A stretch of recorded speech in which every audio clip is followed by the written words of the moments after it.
Ce qui est intéressant dans ce métier, c'est un horizon très large de compétences. Donc ça passe par de la technique, bien entendu. Mais ensuite, il y a quand même les relations humaines avec les salariés, avec les adhérents. Aussi les valeurs coopératives auxquelles je suis attaché.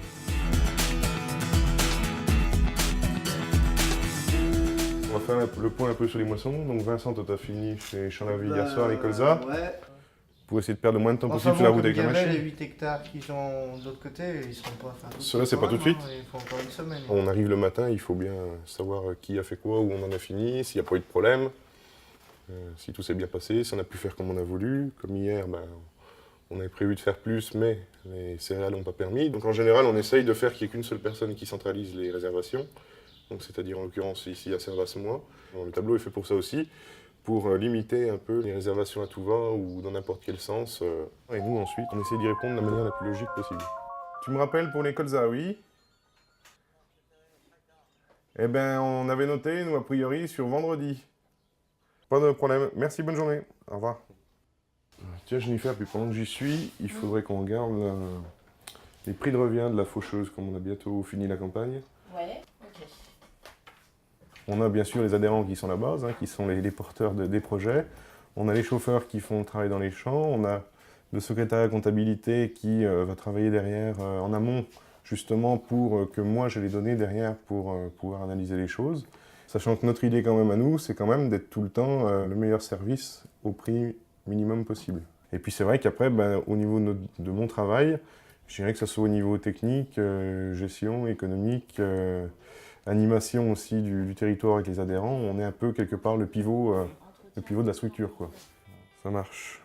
Bien, merci. Voilà. Je vais relever les carnets, Jennifer. Ouais.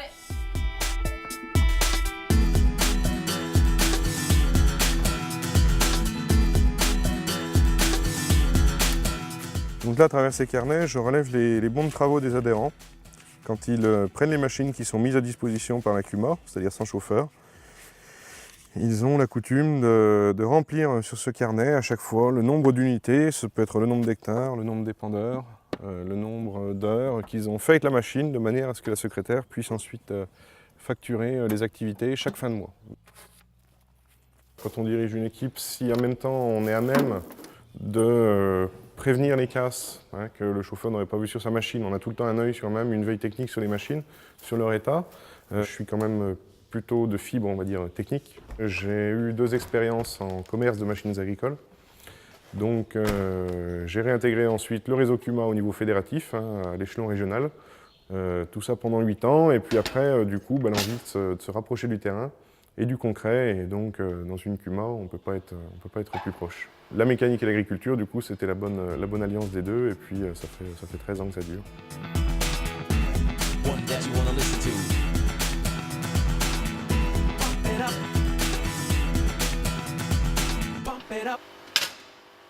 Donc nous voilà devant le tracteur qui correspondrait, je pense, à la demande de la CUMA. Voilà, ouais.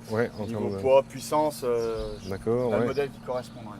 Je suis venu voir un peu in situ les évolutions technologiques qu'il peut y avoir sur la machine. Souvent dans le commerce, le vendeur passe chez un agriculteur et puis de fil en aiguille, en discussion, on fait pas. Nous on va avoir une méthode un peu différente, c'est-à-dire qu'on va regrouper les besoins des adhérents, on va élaborer un cahier des charges et ensuite on va donc solliciter les commerciaux des différentes marques, répondre en face du cahier des charges déjà d'une part, et ensuite le conseil d'administration délibère, vote, et ensuite nous on vient réinformer le vendeur si ça a fonctionné ou pas pour cette fois-là. On pourra gérer donc tous tes outils depuis l'écran, avoir une vue de tes outils qui travaillent à l'arrière, sans te retourner. Et, il y a une caméra. Ouais, il y a une caméra. Ouais. On a depuis 2 campagnes où on fait la moisson où la météo n'est pas forcément avec nous, donc ça complique un peu les chantiers.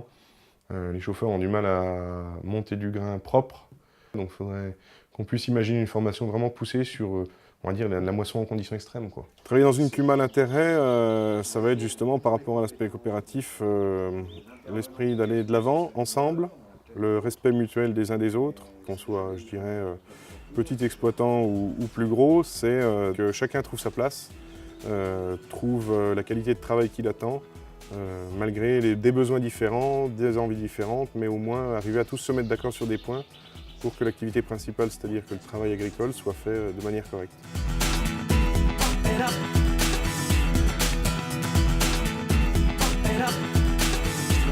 south, you know it's kinda hasty. East and west and north and south, you know it's kinda hasty.